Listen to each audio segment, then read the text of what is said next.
Hola,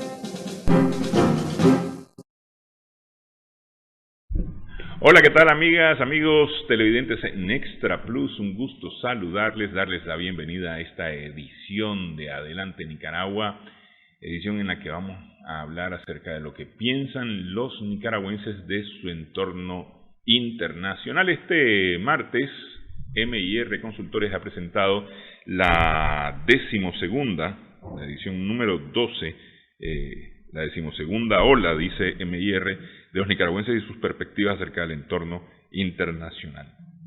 Está con nosotros don Raúl Obregón para comentarnos un poco los resultados de este estudio. Un estudio que se realizó en el mes de diciembre, por eso es que se habla, por ejemplo, cuando se habla del presidente Biden, se habla del presidente electo, no se habla del presidente de los Estados Unidos, se habla del presidente electo. Pero bueno, se realizó en el mes de diciembre entre 1.600 personas de 68 municipios del país. ¿Por qué es importante el tamaño de la muestra? Quiero empezar por ahí, porque vi un estudio, o disque estudio, contestado por 200 personas en internet, y lo dieron como un estudio serio. No sé, pues a mí me parece que es una muestra, para empezar, poco representativa, creo yo. Además, muy sesgada, porque era entre los suscriptores de la cuenta que estaba levantando la encuesta.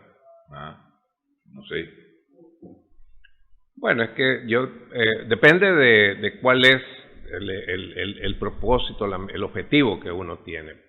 O sea, si yo quiero hacer una encuesta que tenga alguna representatividad de un segmento poblacional amplio, en el caso de esta encuesta y las encuestas, la mayoría que hacemos nosotros, la representatividad es nacional, ¿verdad? Y ponemos un universo ahí que se estima que el universo de estudio de esta encuesta es 5.460.000 personas aproximadamente. El universo. De ese universo se selecciona. Que son los mayores de 16 años. De 16 años a más, hombres y mujeres que viven en este país. Entonces, de ahí nosotros seleccionamos una muestra de 1.600 entrevistas. Y se selecciona aleatoriamente. Entonces, la clave, primero, la delimitación del estudio te indica qué segmento poblacional estás estudiando. Porque podría ser, por ejemplo, bueno, que esa gente que me mencionaba, su interés sea saber qué piensan sus suscriptores. Pues en ese caso, pues, pero bien. Pero es que yo pondría, nuestros suscriptores correcto, opinan, ahí sí, pero aquí dicen, los nicaragüenses dicen. No, eso sí no, pues, eso sí no, ¿verdad? Esa es la delimitación del estudio. Entonces, si yo hago una encuesta en Managua con una muestra X, yo tengo que decir que es la ciudadanía de Managua. Sí. ¿Me explico? Entonces, en este caso, esta es una muestra nacional, ¿verdad? Y por eso nosotros la hacemos en los 15 departamentos, en las 2 regiones autónomas del Caribe, en sectores urbanos, sectores rurales, hombres, mujeres, 16 años o más. Nosotros no podemos hablar de lo que piensan las personas de 12, los preadolescentes. Sí. No podemos, porque nosotros vamos de 16 años a más. Entonces, ahí, y lo otro, que es la clave de esta técnica, la clave es la selección. O sea, si tu selección, o sea, el nivel de aleatoriedad te va a dar, ¿verdad?, la calidad de la información que estás presentando. Y se logra con ese método aleatorio, se logra conseguir la representatividad de la muestra, porque es decir, ustedes tienen que buscar que haya un 52% mujeres, 48% hombres, porcentajes de edad que representen a los porcentajes de edad del universo. Bueno, o sea, lo que pasa es que la representatividad te la da el tamaño de la muestra, ¿verdad? Entonces, si vos entrevistas 100 personas y decís, bueno, de estas 100 personas, por ejemplo, 110 son mujeres y 90 son varones, ok, estás cumpliendo con los parámetros sociodemográficos de la población, mas no tiene mayor representatividad. Estás hablando, o tenés que decirlo, que todo número que aparezca ahí puede ser 10% arriba o 10% abajo. No sé si me explico. Sí. Entonces, si alguien tiene 40 en un reactivo, pues puede ser 50 o puede ser 30, o sea, la representatividad es baja, el margen de error es alto. Sí. Entonces, a mayor muestra, menor margen de error, mayor representatividad. Entonces, sí, el tamaño tiene que ver, pero la calidad de la información te la da la aleatoriedad. O sea, que la selección verdaderamente sea aleatoria como tal. Y yo te voy a poner un ejemplo. En 1989, la encuestadora que yo dirigía, hacíamos muestras de 6.000 entrevistas en 1989. Y hablando particularmente de lo que fue el tema electoral, nosotros hacíamos 6.000 en todo el país. Porque le dábamos prioridad al tamaño de la muestra, bajo la premisa de que el tamaño de la muestra nos iba a dar la mayor asertividad posible. Y lo hacíamos, y eso es bueno, porque ahí nosotros nos permitía hacer todo tipo de desagregación, pues, ¿me entendés? Podías agarrar a los adolescentes, podías agarrar a los adultos mayores, y tenías muestras amplísimas. Hasta ellos mismos los podías redistribuir por zonas, etc. ¿Eso reducía el margen de error? Eso, claro, teníamos un margen de error que andaba por el 1 y pico %. Okay. ¿Verdad? Sin embargo, eso en el caso nuestro. Las encuestas nuestras, las que yo dirigía para la campaña de 1990, perdimos. O sea, el resultado nuestro no fue invertido al que salió. Sí. Sin embargo, aquí en Nicaragua vino un equipo de investigadores norteamericanos que lideraba un señor, un doctor en ciencias sociales que se llamaba Howard Schuman, de la Universidad de Michigan, y ellos diseñaron una encuesta de 300 entrevistas. 300. Pero el proceso de selección aleatoria fue un proceso con pinzas. No te puedo decir en este momento exactamente cómo lo hicieron, porque yo supe de eso porque a mí me contactaron y me contrataron para dirigir la operacionalización del estudio, más no el diseño metodológico. Pero sí, como estaba ahí, pues en la misma sala, más o menos vi pues cómo era el cuento. Pero ellos hicieron 300. Y después hicieron un análisis estadístico calidad. Y yo pues solo para efectos de sentirme tranquilo hago la observación, no es porque eran gringos, sino que porque eran gente de mucha experiencia en el tema estadístico. Entonces, el resultado que esa encuesta les dio a ellos, eran 5 personas, 3 varones, 2 mujeres. Fue 54-3 Violeta Chamorro, 44 Daniel. Y si nosotros nos vamos a los registros de 1990, el resultado fue Violeta Chamorro, 54. Sí, 52 y pico. 52 y pico, sí, menos de un punto y pico diferente. Y el presidente Ortega de hoy, 41-2, 41-3. O sea, yo por eso siempre digo, es cierto, esa no fue una encuesta, fue pública post, ¿verdad? Porque esa encuesta se publicó en el New York Times el 5 de marzo de 1990. Ellos tenían un compromiso con ese periódico, entonces, digamos, gente que trabajamos en esa encuesta, como pues yo por ejemplo firmé un contrato de confidencialidad. Sí. Y la regla era, no podíamos hablar de esa encuesta antes del 5 de marzo. Entonces, pues fue pública después, pero no fue pública antes de la elección. Entonces, ¿qué te quiero decir? Por eso es que no se conoce, mucha gente no la conoce. Pero para mí esa es la única encuesta que acertó. Y eso tiene, entonces ahí eso tiene que ver con el diseño metodológico, es fundamental para el levantamiento. El diseño metodológico y la selección aleatoria y por supuesto el análisis estadístico. Ellos aplicaron una serie de técnicas de análisis estadístico. Es más, ellos vinieron ya con un software, que se llamaba Lacrosse, que ya usaban un software, ¿me entendés? Estadístico, para estas cosas. Nosotros todavía, hasta que ellos vinieron... Iban tabulando a mano. O con Excel, ¿me entendés? Con Excel, costaba.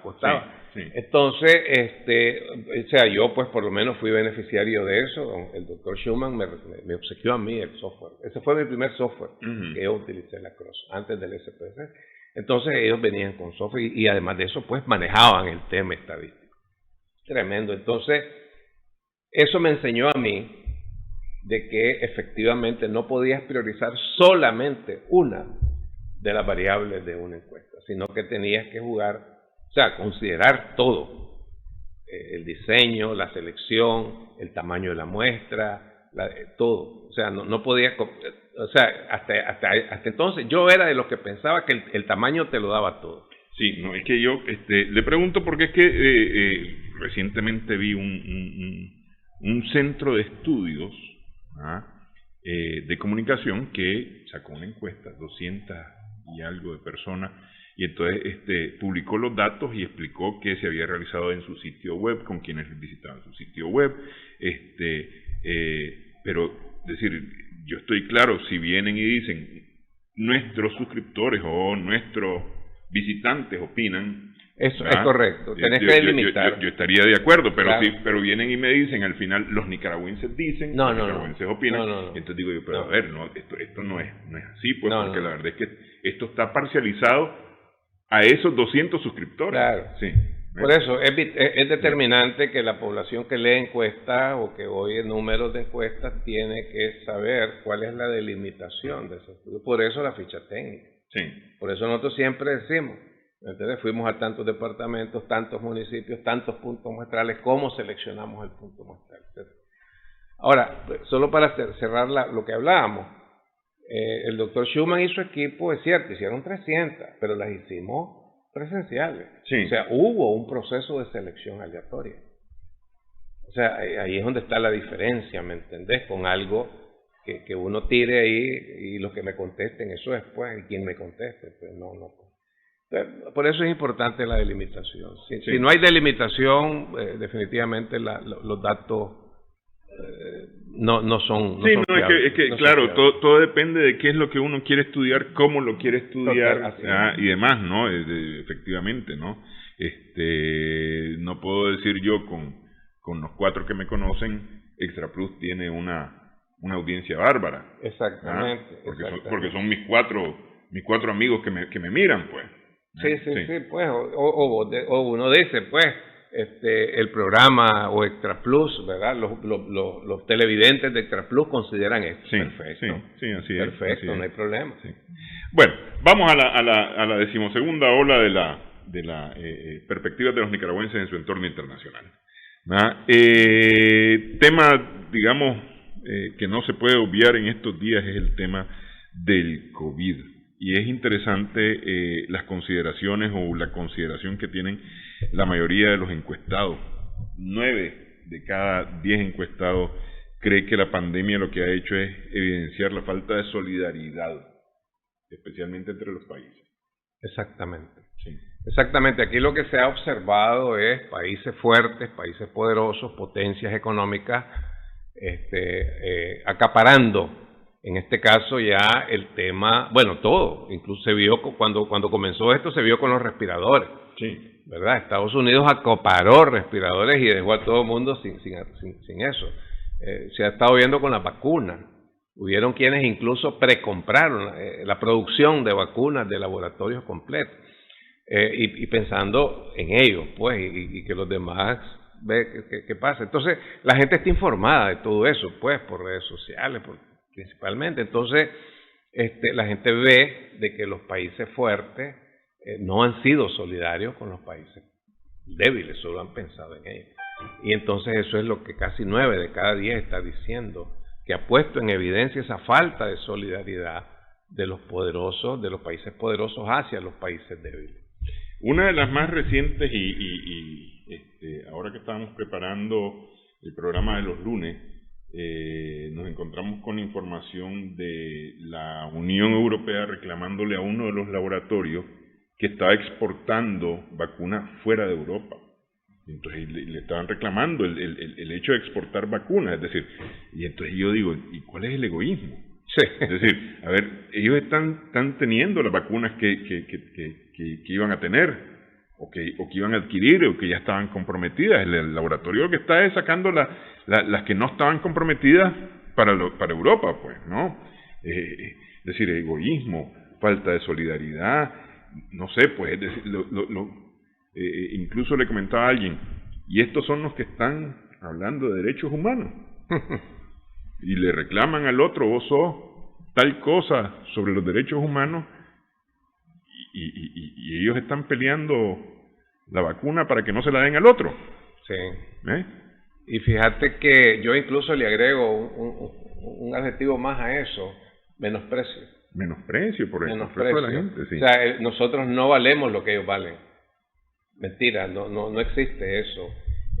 Por ejemplo, y parece tontería, pero en algunas series, que ellos son las que la producen, tanto los norteamericanos como los europeos, te lo dejan clarísimo, pues. ¿Me entendés? Una mujer de un país europeo de esos se tiene un problema marital con su esposo, matrimonial.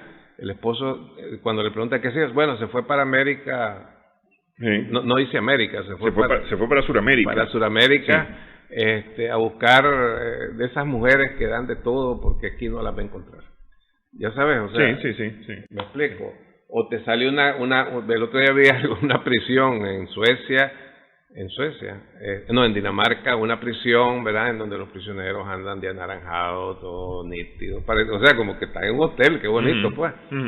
Y de repente hay una toma de una prisión en un país de América Latina, y es aquella cosa que ya sabes, ratones, o sea, eso son ustedes, eso es lo que nos deja. O sea, hay un menosprecio espantoso. Sí. La vida de ellos vale muchas veces más que la nuestra, entonces eso ha quedado en evidencia con el sistema de la paz. Y un desconocimiento total además, porque resulta que todos somos mexicanos.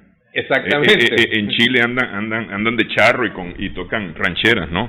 Exacto. Y además que las calles son polvosas. Todos somos mexicanos. Sí.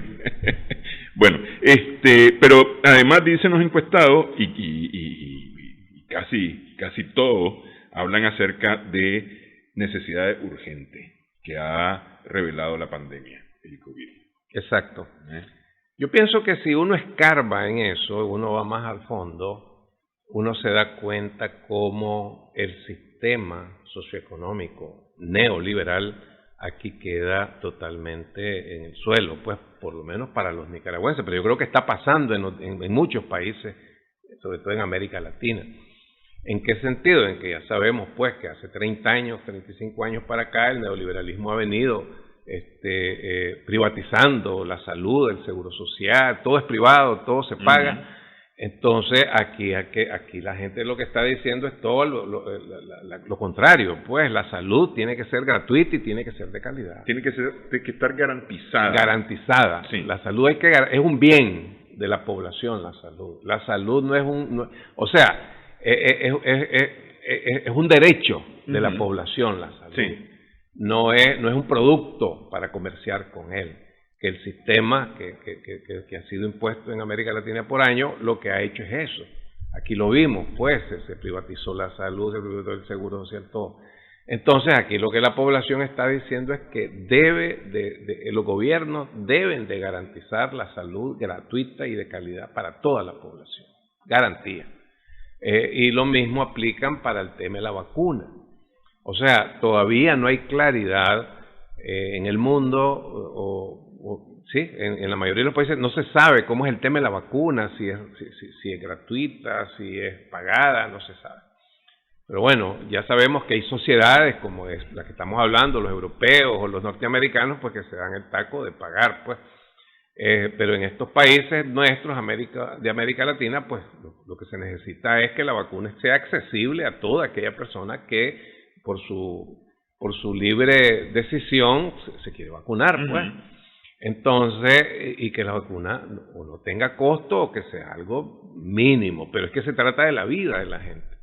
Entonces, eso es lo que la población está diciendo casi la totalidad de la población entrevistada está diciendo que la vacuna debe ser eso. Y además de eso dice que el sector privado debe de aportar, de garantizar, de participar en esa garantía de que la población sea vacunada.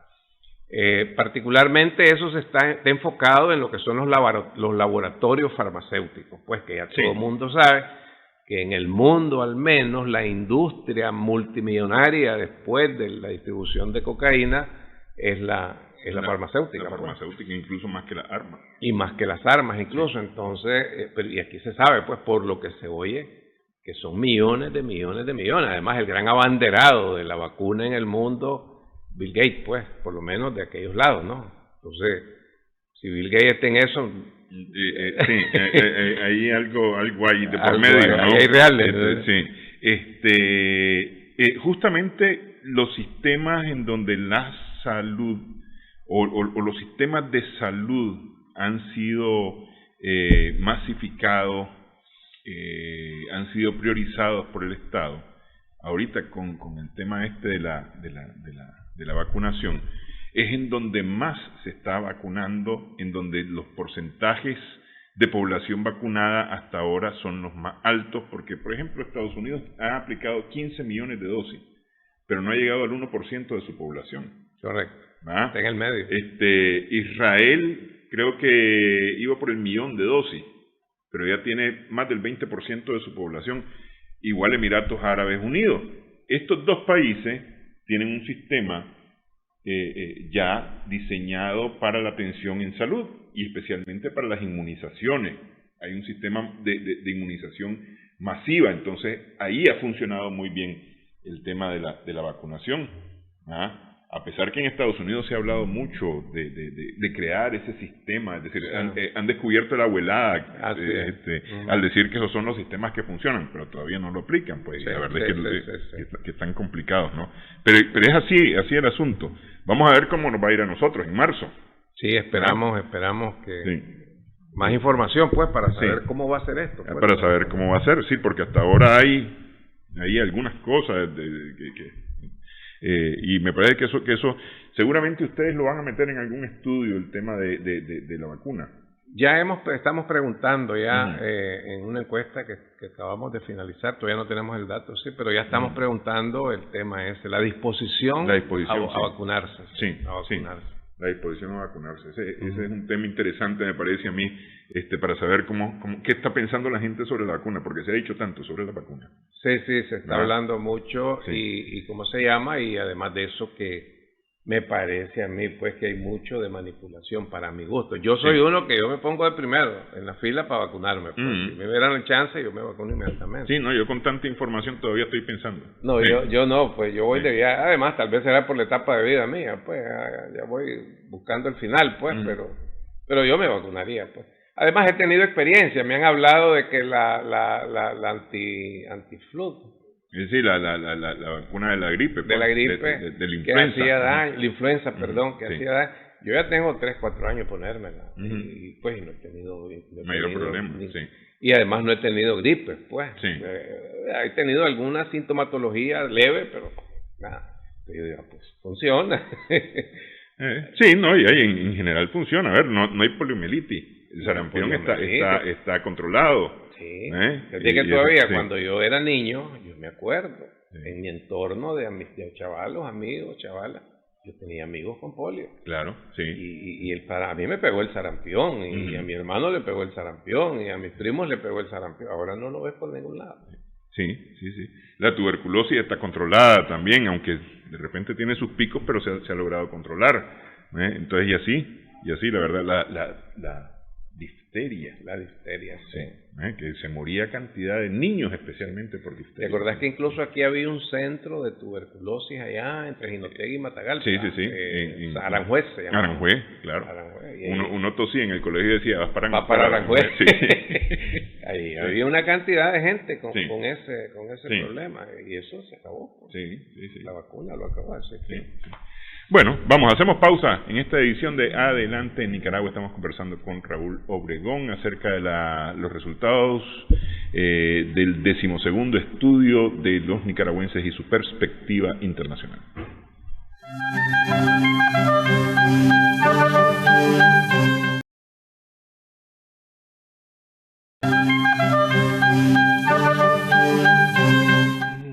Seguimos en esta edición de Adelante Nicaragua en Extra Plus. Estamos conversando acerca de los resultados de el 12º estudio Los nicaragüenses y su perspectiva internacional, hecho por M&R Consultore en el mes de diciembre, decíamos.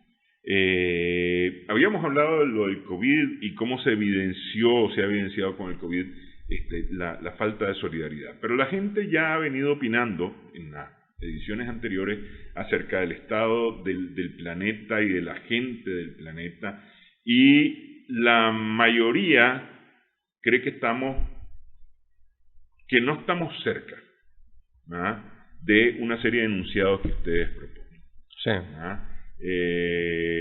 La paz, la no injerencia, el respeto, la solidaridad, la equidad. Es decir, estamos largos, dice la gente. Cerca de 1 de cada 5 nicaragüenses uno de cada 5 nicaragüenses, si acaso, son los que opinan que estamos cerca. Pero los otros 4 dicen, no estamos cerca. Sí. Y la mayoría cree que estamos más bien largos. Sí, definitivamente. Es que lo que pasa, pienso yo, por una parte está el ideal, ¿no? El ideal de que todos hemos venido a un mundo, a una tierra en donde pues Dios nos ha traído para que vivamos en paz, que vivamos con bienestar, ¿no? Que nos enseñoreemos, dice la Biblia, ¿no? En esta tierra, ¿no? Pero, sin embargo, lo que vemos es que el mundo está dividido en 2 grandes grupos. Por una parte las grandes potencias, por otra parte la mayoría de los países que no somos potencias, y vemos cómo los menos en términos de número de países, pero que son mucho más en términos de poder económico, militar, son los que imponen las reglas del juego. Entonces, en ese sentido, pues ellos todo lo arreglan por la fuerza. Ellos interfieren ahí donde ellos consideren que las cosas no son como ellos creen que... O sea, hay un autoritarismo a nivel global, pues. Sí. ¿Me explico? Hay un autoritarismo, hay un espíritu de bullying de los grandotes, de las potencias hacia los países pobres, y entonces, y lo manifiestan todos los días, en sus acciones, en sus actitudes. Entonces, por eso es que la mayoría de los nicaragüenses consideran que estamos lejos de vivir en un mundo en donde se respire paz, que es lo que todos queremos. Estamos lejos en un país en donde los pobres tengan igualdad de oportunidades que los ricos. Las oportunidades están en dependencia de si tenés o no tenés. Incluso la misma población acuña frases tales como cuánto tenés, cuánto valés. Sí. ¿Verdad? Entonces, eso se manifiesta a nivel global. El tema de que los grandes respeten a los pequeños o a los medianos, igual la población dice estamos lejos de eso. Entonces, definitivamente es una perspectiva un poco, hasta cierto punto, desoladora, pues, y que no se le ve salida, pues. Pienso yo, porque de alguna manera en este periodo de los Estados Unidos de gobierno de Trump, los grandes medios, por algunas circunstancias, focalizaron el problema en Trump. ¿Verdad? Es Trump, no son Estados Unidos, es Trump. Entonces, ahora pues se ha creado un poco la esperanza y casi ilusoria de que al cambio de gobierno va a haber un cambio de actitud y de conducta de Estados Unidos hacia el resto del mundo. Pero en el caso de los nicaragüenses la mayoría piensa que no, ¿verdad?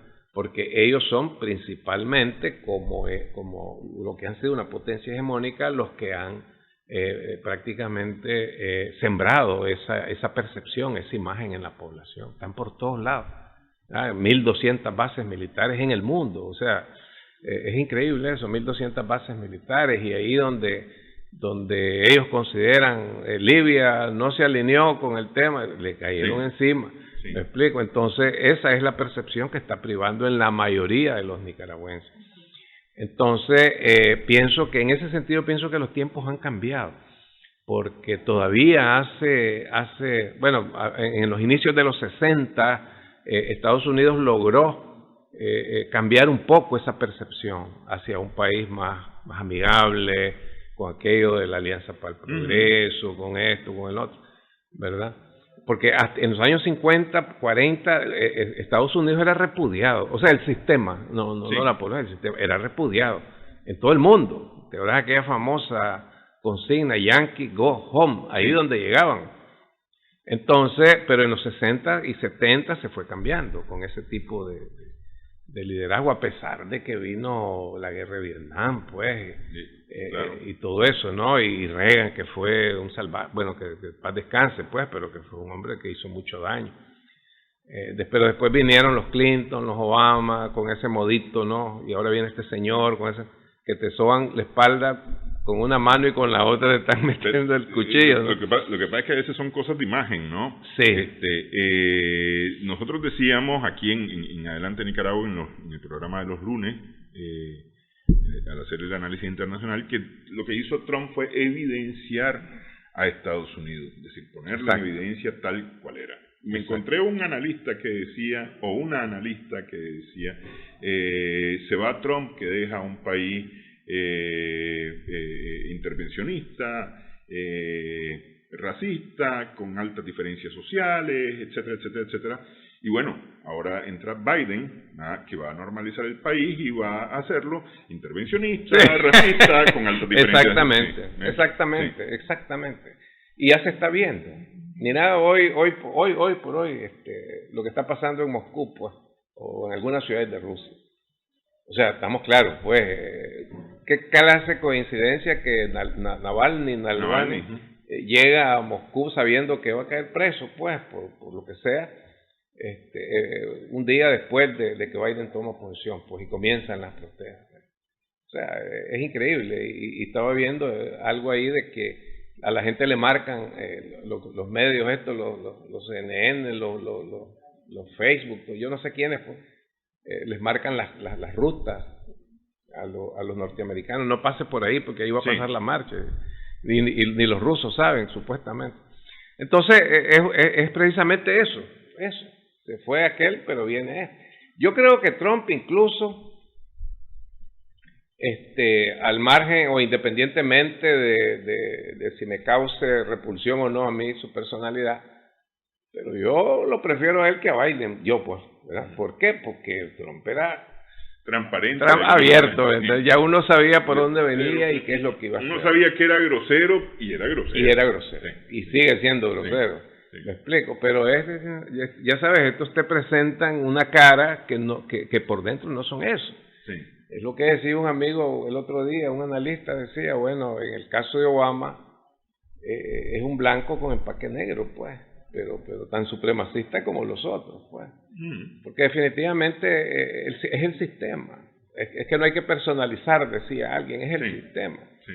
Yo escuchaba en estos días cuando estaba el tema de que si reconocían o no reconocían a Biden, yo escuchaba a uno de esos señores analistas nicaragüenses, pero que han vivido en Estados Unidos o que te hablan mucho de Washington Bay, te conocen todas las oficinas en Washington. Diciendo, cuando hay aquel evento que se reúnen en el Congreso, el que quisieron impedir, que se toman el Capitolio y que después llega y lo hacen luego, pues, y que va pasando uno por uno y entonces van leyendo el Estado tal, tanto a favor de uno, tanto a favor del otro, y el vicepresidente dice, no hay objeciones, hay objeciones. Entonces yo escuchaba a alguien decir, muy hondo, ¿no? Muy lleno de sí mismo, diciendo, esa es la democracia, esa es la verdadera democracia. Ahí funciona, no es como en estos países, en Nicaragua. Pues. Pero fíjate vos que a los días dijeron, vamos a ponerle a Trump el impeachment Entonces salieron unos congresistas republicanos diciendo, me opongo.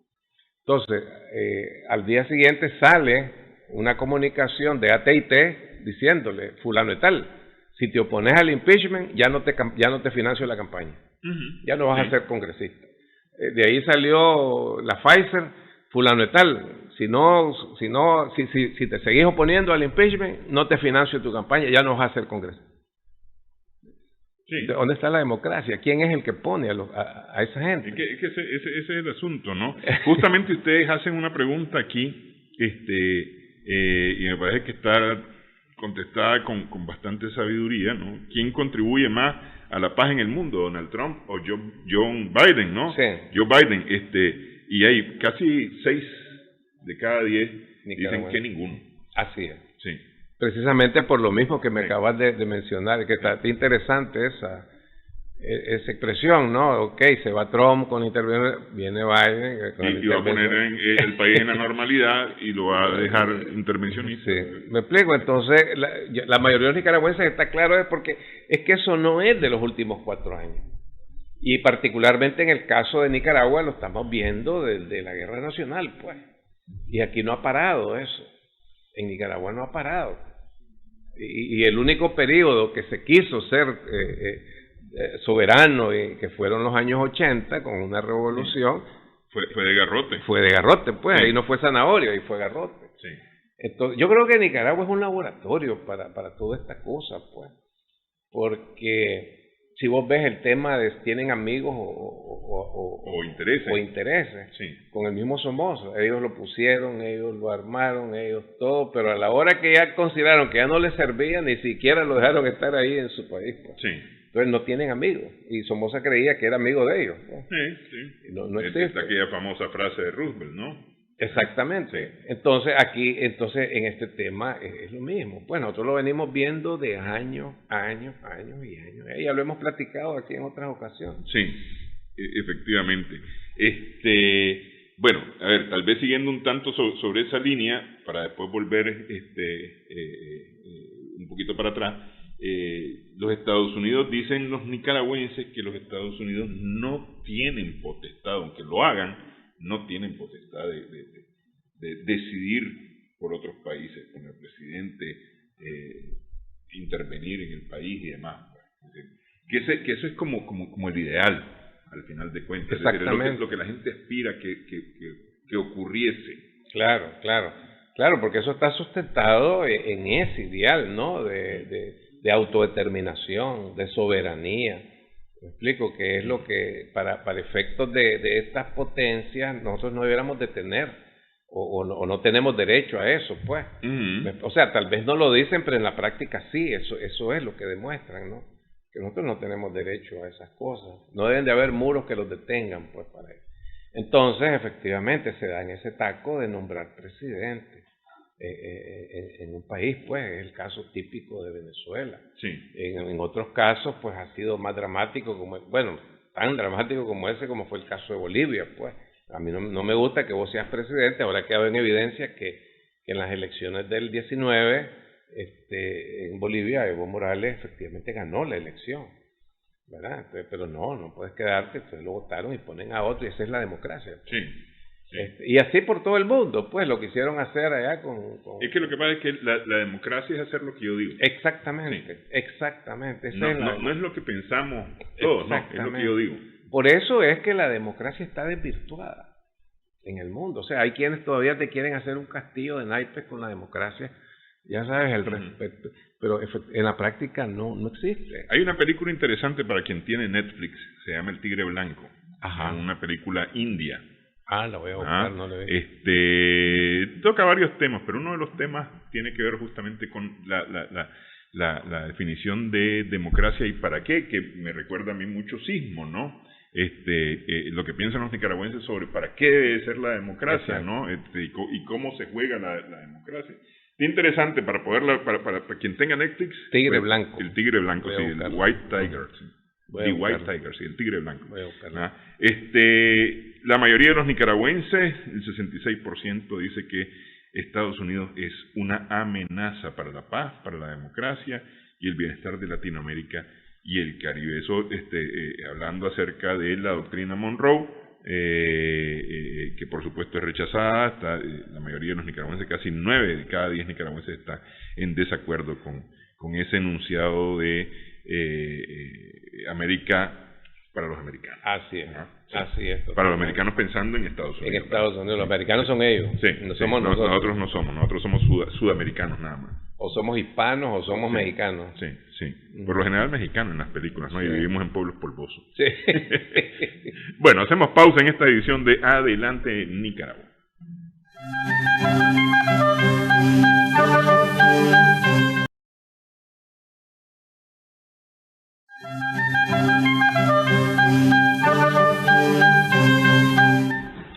Seguimos en esta edición de Adelante Nicaragua, conversando acerca de lo que opinan los nicaragüenses sobre su entorno internacional. Aquí en Centroamérica, ya para acercarnos un poquito más a Nicaragua, en Centroamérica, para los países del norte, los nicaragüenses consideran que hay algunos problemas que no necesariamente son los mismos problemas, o en el orden de importancia no tienen la misma importancia en el sur y no en Nicaragua. Correcto. Son tres perspectivas distintas. Así es. Por ejemplo, para los nicaragüenses entrevistados, los países del norte, Honduras, El Salvador y Guatemala principalmente, para casi el 70% de los nicaragüenses, si lo sumamos, los problemas son de inseguridad ciudadana. O sea, hay problemas de maras, de pandillas, de drogas, de crímenes, secuestros, etcétera. Así ven al norte. En el caso del sur, ese es el 40 y pico %, ¿verdad? 40%, 45% más o menos, el problema de inseguridad ciudadana, que tiene que ver con los mismos temas. En el caso de Nicaragua, solo el 8.5% habla de problemas de inseguridad, que menciona la delincuencia. Entonces esto de alguna manera hace ver que en ese aspecto los nicaragüenses consideran que nosotros no estamos tan complicados como están los del norte ni tampoco los del sur. Sin embargo, nuestro problema tiende más a lo económico. Está más en el ámbito económico. Pues nuestro problema principal tiene que ver con empleo, tiene que ver con pobreza, carestía de la vida. Pues esos son los problemas de Nicaragua. No es el tema de la inseguridad ciudadana, que sí es predominante en el norte y también en el sur. Sí, en el norte y en el sur se menciona, por ejemplo, el narcotráfico, la inseguridad como tal, que no se mencionan para el caso de Nicaragua. Que no se menciona. Se menciona la delincuencia en general, sí, pero no específicamente como se menciona para el norte y para el sur. Exactamente. Sí. Entonces es otra situación, ¿no? La de Nicaragua. Y efectivamente eso es quizás lo que lleve a otros estudios, o sea, esa es la concepción que hay, Eva, que otros estudios, otros organismos, etcétera, hablan de que Nicaragua es el país más seguro, o sea, donde hay menos incidencias de delincuencia, pandilla, narcotráfico internacional. Eso no quiere decir que no haya consumo de droga, sino que es narcotráfico y es crimen organizado además. Aparentemente a veces a golpes es que se van aprendiendo lecciones, y esperemos que sean para quedarse, ¿no? Tanto la pandemia como el tema de los huracanes del 2020 hicieron que los presidentes centroamericanos buscaran posiciones o fueran como bloque a negociar ayuda para Centroamérica, y eso la gente lo ha visto con buen ojo. Con buen ojo, con mucho entusiasmo. Ha sido como dicen, una bocanada de aire sabroso, fresco, agradable, para la gran mayoría de la población, porque, o sea, teníamos rato de no ver a todos los presidentes centroamericanos. Efectivamente, este tema de la pandemia y el aislamiento ha permitido que todos participemos porque eso fue en línea y en vivo, ¿no? Sí. Entonces ver a todos los presidentes de Centroamérica y Panamá en algún momento hablando de los problemas de los centroamericanos que atañen a la población de Centroamérica, ¿verdad? Sin estar hablando cosas que tengan que ver con intereses particulares de nadie y mucho menos sin estar increpando nada o reclamando cosas o yo soy democrático y vos no, sino que están hablando de la población y eso le ha causado a la gente una impresión muy buena y favorable para todos. Ver a todos los liderazgos que ejercen gobierno en Centroamérica hablando de los problemas y buscando soluciones con esos problemas. Y además la participación de organismos tales como vimos el SICA, vimos el BESIE, o sea, que financian, vimos el banco, incluso el BID en algún momento, hablando, vamos a aportar, vamos a hacer, vamos a tornar. Entonces el nicaragüense siente, oye, esta gente está hablando de nosotros. Y ahí es donde, si hacemos una analogía, donde nosotros decimos en las encuestas de otra índole electorales, por ejemplo, de que el mensaje de un liderazgo, de alguien que pretenda ser líder, no puede llegar a los oídos de la población si lo que está hablando es de problemas de ellos, no problemas de la población. Porque la población lo que quiere es oír hablar de sus problemas. Ya sabes, la población lo que quiere son soluciones a sus problemas, no a los tuyos, a los del líder, pues, o a los de los políticos. Entonces aquí lo vimos clarísimamente.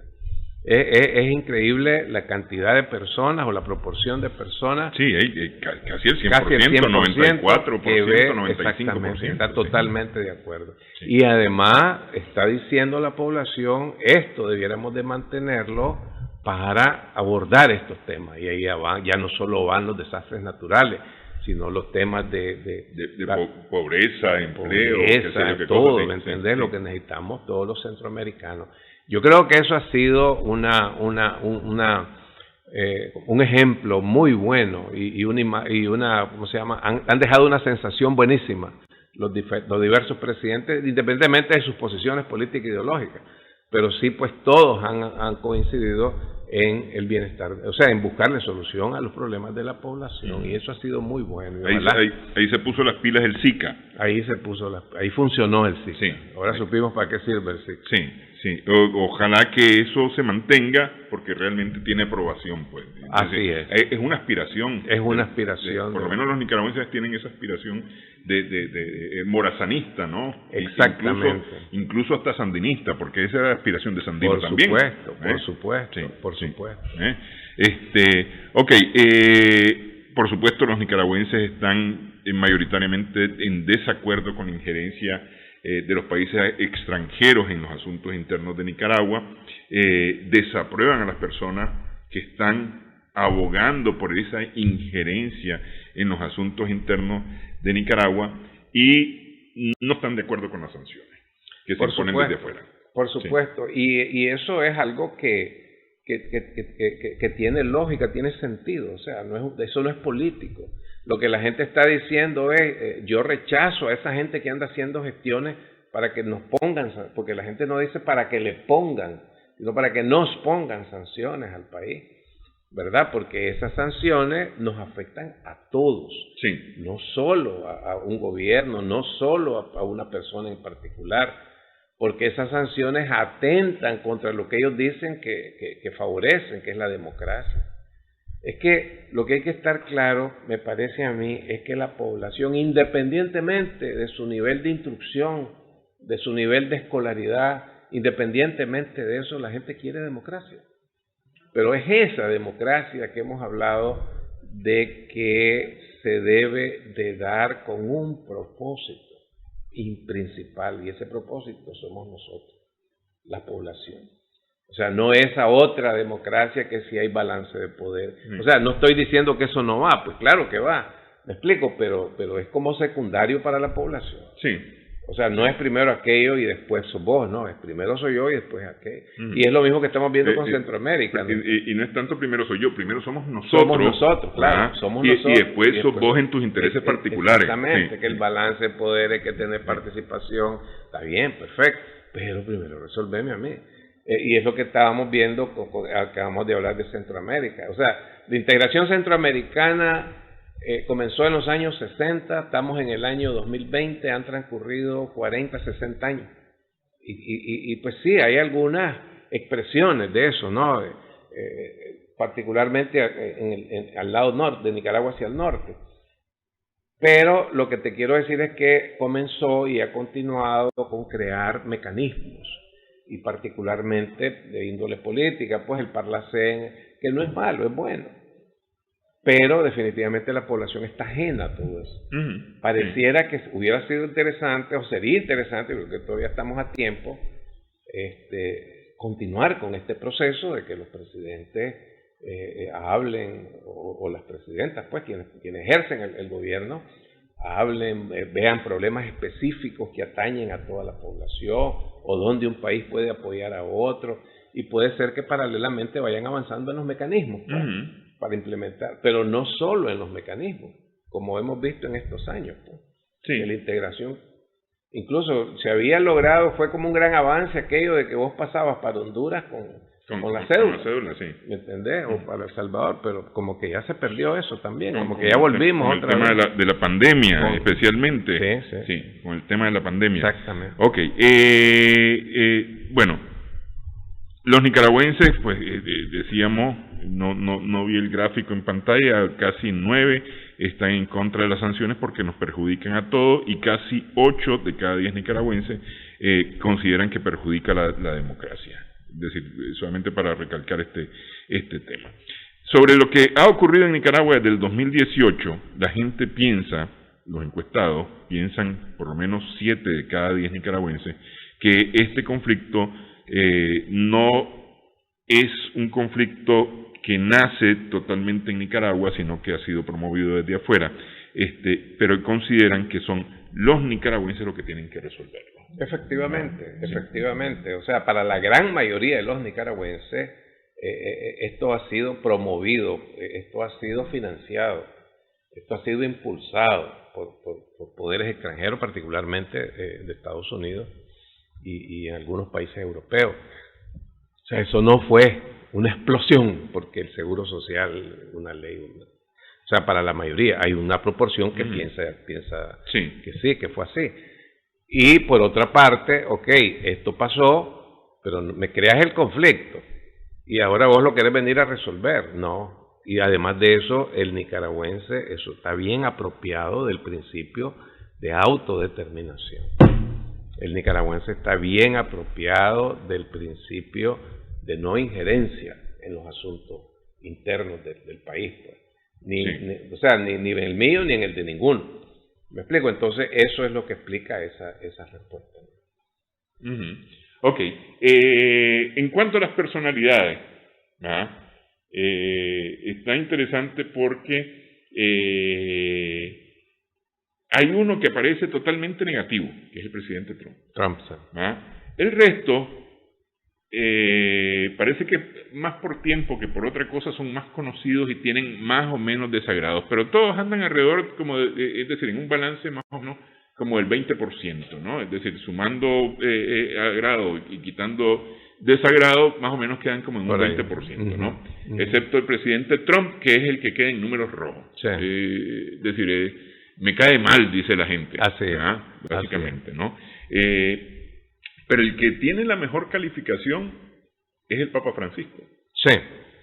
Sí, o sea, el Papa Francisco ha tenido o ha asumido un protagonismo determinante, digamos, en términos humanos, y digo yo, y en términos espirituales. Pero eso no necesariamente implica que eso va a fortalecer o a recuperar el terreno que ha perdido el catolicismo, en ninguna parte, ni en América Latina ni en Nicaragua. Pero es que me parece que se le está viendo más universal. Es más universal, exactamente. Más que la cabeza de la Iglesia Católica, es como un líder, religioso, un líder espiritual. Y que tiene un mensaje humano muy fuerte, muy sólido, constante, permanente, incluso que la gente, o sea, mucha gente lo estamos viendo que está enfrentando cismas en la Iglesia Católica, precisamente por sus posiciones Entonces, yo creo que la influencia de este Francisco a nivel mundial es muy fuerte, ha calado. Y que estos números que él saca trascienden todo tipo de denominaciones religiosas. Y de creencias políticas, etcétera. Sí. Lo que pasa es que a mí me parece que eso representa un poco lo que hemos estado hablando. A mí me interesa que el líder hable de mis problemas. Y eso es lo que ha estado haciendo el Papa Francisco, hablando de la gente, de lo que a la gente le molesta, de lo que a la gente le duele, de lo que le está haciendo daño a la gente. Así es, definitivamente, es que es así. La gente quiere que hablen de sus problemas. Entonces, que hablen de sus problemas y propongan soluciones a esos problemas. Y este Papa se enfrenta incluso a poderes muy fuerte, por lo menos a nivel de medios, abogando por la población, siempre hablando de ¿cómo se llama?, de los más vulnerables, de los más pobres. Me encantó un día de estos, una homilía de él, un discurso que él hablaba de la unidad, y él no hablaba de los católicos, él hablaba de la unidad de los seres humanos, independientemente de sus posiciones religiosas. O sea, que Dios nos quería ver unidos. O sea, ese es un mensaje precioso, pues, ¿me entendés? Que llega. Entonces, y nos abarca todo. ¿Me explico? Y además de eso, este Papa no está con el látigo en la mano, ya sabes, azotando a nadie. Que otros, sí, pues, siempre sos el malo, el pecador, el que te va a ir al infierno, el esto y el otro. Pues, este Papa no, pues. Entonces me parece a mí que el hombre ha asumido un liderazgo y un protagonismo a nivel internacional, pero muy fuerte, fuerte. Y desgraciadamente pienso que muchos